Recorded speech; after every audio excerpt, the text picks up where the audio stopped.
यज्ञोपवीत संस्कार। हमारे आचार्यों ने मनुष्यों के अनेक संस्कार बताए हैं।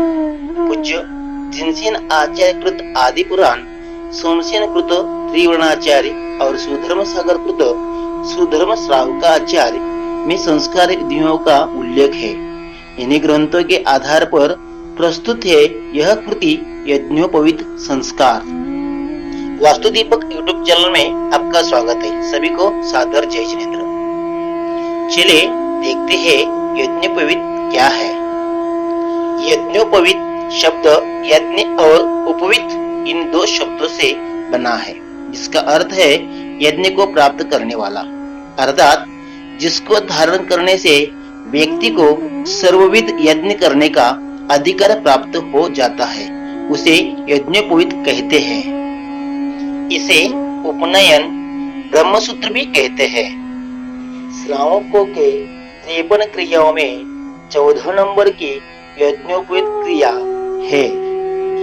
जो यज्ञोपवीत धारण करता है उसे द्विज कहा है। भगवान आदिनाथ स्वामी ने स्वयं अपने हाथ से भरत महाराज के अन्नप्राशन, चौलकर्म, उपनयन आदि समस्त संस्कार स्वयं कराए थे। इससे यह पता होता है कि यज्ञोपवीत विधि अनादि काल से है। द्वाभ्याम जन्म संस्काराभ्याम जात इति द्विजा, जो उच्च कुल और जाति में जन्म लेकर संस्कारों से पुनर्जन्म धारण करता है वही द्विज है। द्विज जन्म है और द्विज जन्मा को ही मोक्ष मार्ग का अधिकार है। यज्ञोपवीत को कौन धारण करते हैं? क्षत्रिय, वैश्य और ब्राह्मण, ये तीन ही वर्ग यज्ञोपवीत धारण करते हैं। यज्ञोपवीत को कौन धारण करते हैं? यज्ञोपवीत को धारण करने वाले सामान्य रूप से दो प्रकार के पात्र हैं, परंतु जिनागम में यज्ञोपवीत के धारण करने वाले तीसरे प्रकार के पात्रों का भी वर्णन मिलता है। प्रथम पात्र वह है जो शिष्य रूप बनकर ब्रह्मचारी अवस्था को धारण कर गुरुकुल में रहकर विद्याभ्यास का अभिलाषी हो। दूसरा पात्र वह है जो भरत महाराज आदि के समान गृह में रहकर दान पूजा आदि षटकर्मों में दंतचित्त रहे। तीसरा पात्र वह है जो मिथ्या मार्ग में लगा हुआ है और उसका पुण्य उदय आ गया हो, मिथ्या मार्ग को छोड़कर दिया और जैन धर्म को स्वीकार कर रहा हो, उसको संस्कार करना यज्ञोपवीत आदि से वह तीसरा पात्र है। यज्ञोपवीत का प्रमाण विद्या अनुवाद अंग के अरहत प्रतिष्ठा संग्रह सार में लिखा है कि अरहंत, सिद्ध, आचार्य, उपाध्याय, साधु, जिन धर्म जिनागम, जिन चैत्य और जिन चैत्यालय रूप नवदेवता की पूजा के लिए नवतंतु का 3 लहर का सम्यक दर्शन, सम्यक ज्ञान, सम्यक चारित्र रूप द्रव्य रत्नत्रय को साक्षात प्रकट करने वाले यह पवित्र यज्ञोपवीत धारण करना चाहिए। जनेऊ 96 चौक का होता है, ऐसा आगम प्रमाण है। इस प्रकार एक चौक के 3 अविच्छिन्न तंतु सौभाग्यवती स्त्री या कन्या के हाथ से काते हुए लेकर एक लहर करना चाहिए। चौक से ही सूत का प्रमाण क्यों बतलाया? इस प्रश्न का समाधान यह है कि 4 पुरुषार्थ की शुद्धि रत्नत्रय धारक पुरुष को ही होती है। उसको त्रिगुणित करने पर 27 तत्व विशिष्ट नवदेवता के स्वरूप का बोध होता है। पुनः त्रिगुणित किया हुआ वह यज्ञोपवीत 3 लहर का 3 रत्नत्रय का बोध कराता है। यज्ञोपवीत ग्रंथित तत्व का ज्ञान कराती है। ऐसा यह यज्ञोपवीत दाएं कंधे पर धारण करे। इस जनेऊ को ब्रह्मचारी 3 धागे वाला यज्ञोपवीत धारण करे। विवाहित पुरुष 6 धागे वाला यज्ञोपवीत धारण करे।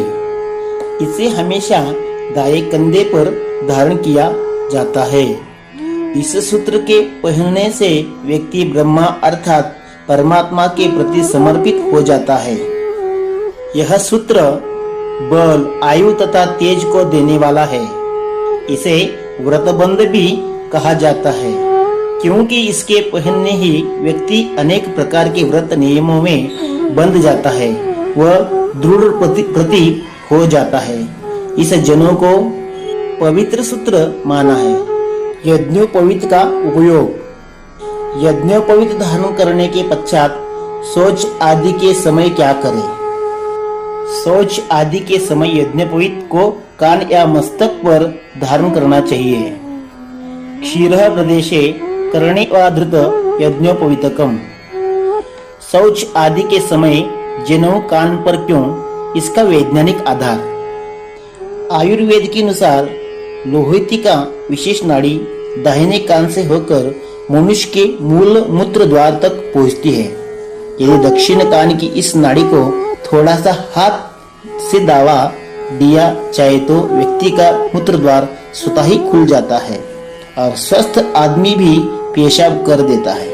पाठशालाओं में गुरुजी के द्वारा बच्चों के कान दबाने पर यह हरकत प्राय देखी जाती है। इस नाड़ी का अंडकोश से भी सीधा संबंध है।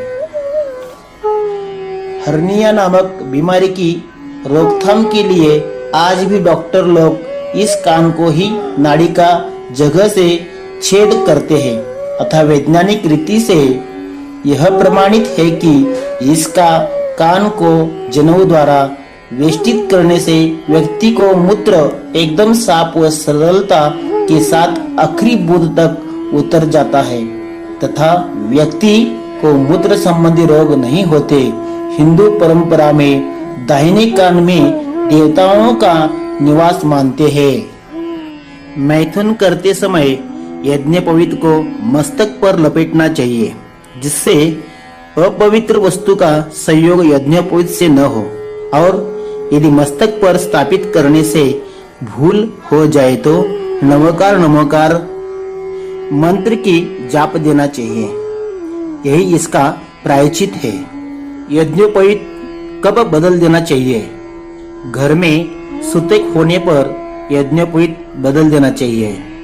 मुर्दे को जलाने पर यज्ञोपवीत बदल देना चाहिए। कुटुंब में अतिशय संबंधी की मृत्यु होने पर यज्ञोपवीत बदल देना चाहिए। बालक बालिका का जन्म होने पर यज्ञोपवीत बदल देवे। यज्ञोपवीत टूटने पर बदल देना चाहिए। अपवित्र, मलिन, विष्ठा, मूलमूत्र, रक्त आदि का संसर्ग हो जाने पर यज्ञोपवीत बदल देना चाहिए। यज्ञोपवीत धारण करने वालों के लिए नियम। यज्ञोपवीत धारण करने वाले के लिए आचार्यों ने निम्न व्रत बताए। इन व्रतों के धारण किए बिना यज्ञोपवीत धारण नहीं किया जाता है। मद्य, मांस, मधु का त्याग, वड़, पाकर, पिंपल, उंबर, कटुम्बर इनका त्याग, नित्य देवदर्शन, रात्रि में अन्न का त्याग, पानी छानकर पीना, असत्य धर्म का त्याग करना, शक्ति अनुसार पंच अनुव्रत धारण करना चाहिए। यज्ञोपवीत की गांठ। यज्ञोपवीत की गांठ अनेक प्रकार की होती है। प्रतिमाधारी श्रावक और ब्राह्मणों को ब्रह्म गांठ, गोल गांठ माला के दाने जैसी का यज्ञोपवीत धारण करना चाहिए।